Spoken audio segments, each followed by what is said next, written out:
Olá, pessoal! Hoje nós temos uma visita muito legal.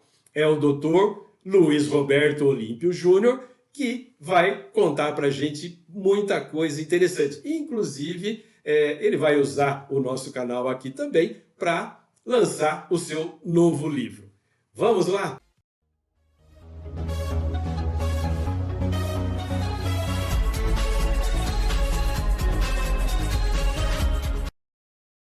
Júnior, um grande prazer ter você aqui. Muito obrigado por você ter aceito o nosso convite. E mais ainda, né? Você vai lançar um livro, ou melhor, está lançando um livro e vai aproveitar a nossa assistência aqui para divulgar o seu livro. Muito obrigado, Júnior. Muito obrigado, professor Ribeiro. Fico muito honrado com o convite do senhor, né? Pessoa que eu admiro muito. Gente, nós temos aqui um caso emblemático. O que é? Um advogado jovem, formado há 4 anos e que avançou bastante na profissão. Não é só simplesmente lançar um livro, não é verdade? É muito mais do que isso. Então, Júnior, conta para nós tudo. Como é que você chegou? Qual foi sua trajetória para chegar nesse ponto aqui? Bom, professor, eu me formei em 2016 na Unip, Universidade Paulista, né? Inclusive tive a honra de tê-lo como docente. E, e após me formar, né, graças a Deus, passei no OAB no último ano ainda da faculdade, já ingressei em uma pós-graduação em Direito e Processo do Trabalho na Universidade Presbiteriana Mackenzie, né, uma pós de 2 anos de duração, que me proporcionou muito aprendizado e afinidade também com a esfera trabalhista, né? E eu sou filho de advogado, meu pai já possui um escritório, e eu comecei a cuidar de toda a área trabalhista para as empresas que o escritório já possuía de clientela. Então, foi um avanço muito importante na minha carreira, essa pós-graduação. E eu percebi, durante essa pós, que faltava algo mais para a minha carreira, né? E eu comecei a ter um pouquinho de olhar para a área acadêmica, muito por admiração a professores, né? E então eu comecei a pesquisar sobre um mestrado. Fiquei interessado, encantado com essa possibilidade. E então ingressei na Unimep, fiz o processo seletivo, fui aprovado, e lá eu realmente descobri que eu tenho uma paixão muito grande pela academia. E comecei a dividir esse tempo com a advocacia, que é a minha outra paixão. E batalhei muito, consegui, graças a Deus, me formar mestre na Unimep. Durante esse percurso, eu comecei já a pesquisar sobre um doutorado, também me interesso muito em fazê-lo. Descobri. Doutorado é meio complicado, né, Júnior? Tá difícil conseguir o doutorado nessa terra aqui. Meu Deus do céu, viu? Uhum, é verdade, professor. E aí que eu descobri a Universidade de Buenos Aires, né? Que eles têm aceito muitos brasileiros, e no começo de 2020, um pouquinho antes da pandemia assolar aí o mundo, eu viajei até Buenos Aires, cursei um módulo lá de disciplinas que elas são válidas para o doutorado. Eu não sou doutorando, né, mas são disciplinas que elas são válidas para o doutorado. E gostei muito, me encantei com a metodologia ali dos argentinos, né? Fiz outros módulos online que a pandemia acabou possibilitando, né? Já que nós não poderíamos viajar novamente para Buenos Aires, eles abriram essa possibilidade de cursar disciplinas online. E É, a minha paixão em estudar, ela não parou por aí, professor. Descobri um convênio da Universidade de Buenos Aires com a Universidade de Girona, na Espanha, né? Em que módulos são compensados. Então, comecei o segundo mestrado, que eu estou em reta final agora, em Girona, na Espanha, em cultura jurídica. que legal, cara. Você tá indo longe, então, Júnior. Tá bom esse negócio.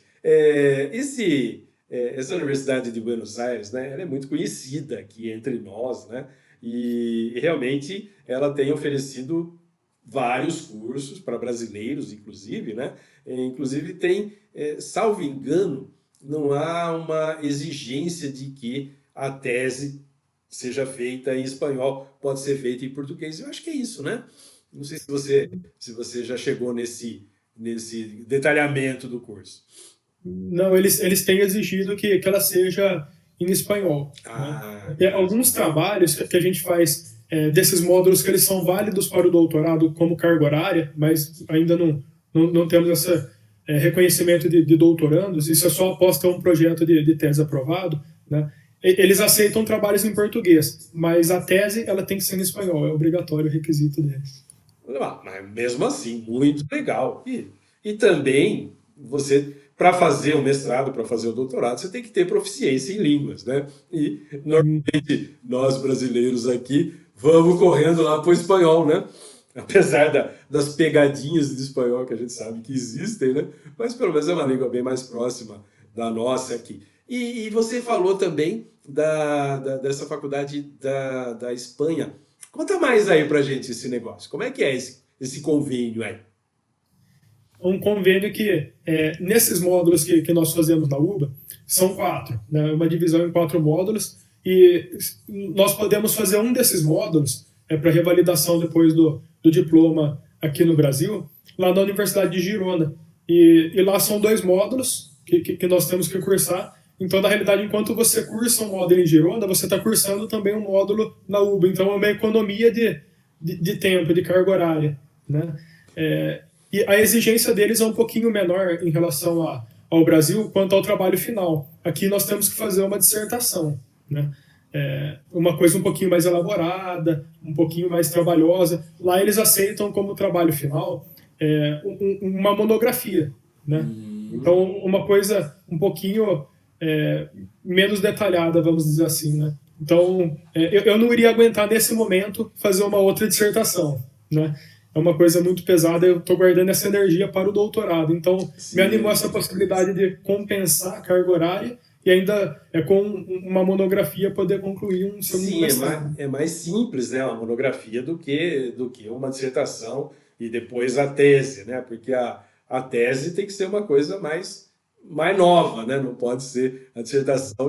Você pode usar um tema já explorado, lógico, você vai explorar de outra forma e tal, mas a tese não. Então, realmente, você está fazendo bem de economizar forças aí para fazer. Você pensou em alguma coisa lá em Coimbra? Você chegou a pensar em ir para lá, fazer alguma coisa lá? Eu cheguei a pensar assim, pela questão de idioma também, né, professor? Mas depois que eu descobri a UBA, eu gostei, e eu até penso, de repente, após o doutorado, de repente fazer um pós-doutorado em Coimbra, também, porque aqui no Brasil é muito bem aceito, né, por conta dessa proximidade com Portugal, né? Ah, sim, mas olha, não se iluda, viu? Eu estive lá em Coimbra inclusive, eu me inscrevi, né, para o doutorado lá, mas eu não me inscrevi na faculdade de Direito. Eu me Hum, inscrevi no instituto que tem lá em Coimbra, que é chamado II, Instituto Interdisciplinar, né? E lá tinha realmente como é que eu posso dizer, a área de concentração em direito, né? Então, é possível fazer. Só que tinha um negócio. De acordo com o edital do curso, né, do concurso, as aulas eram todas em inglês. Bom, então, a gente não deve se iludir muito com a questão de língua, né? Mas, isso aí a gente dá um jeito, né? Não é tanto complicado assim. Mas, então você vai ficar com 2 mestrados e prontinho para o doutorado. Você já pensou em, além de Buenos Aires, alguma outra opção de doutorado? sim, eu pensei, talvez por uma dificuldade em revalidação do diploma aqui no Brasil, em fazer aqui mesmo, né? Então, eu dei uma pesquisada na USP, na Unesp, na PUC de São Paulo e na Mackenzie também de São Paulo, né? Eu dei uma especulada das faculdades, pode ser que no próximo ano eu preste também algum processo seletivo, né? Ah, sim, né? É que são poucas, né? Aqui tem poucas opções, né? E as opções que tem, também o número de vagas é bastante limitado, né? E a quantidade de estudantes que nós temos no estado de São Paulo realmente não é suficiente, realmente não é suficiente. Mas você está indo por um caminho bem legal.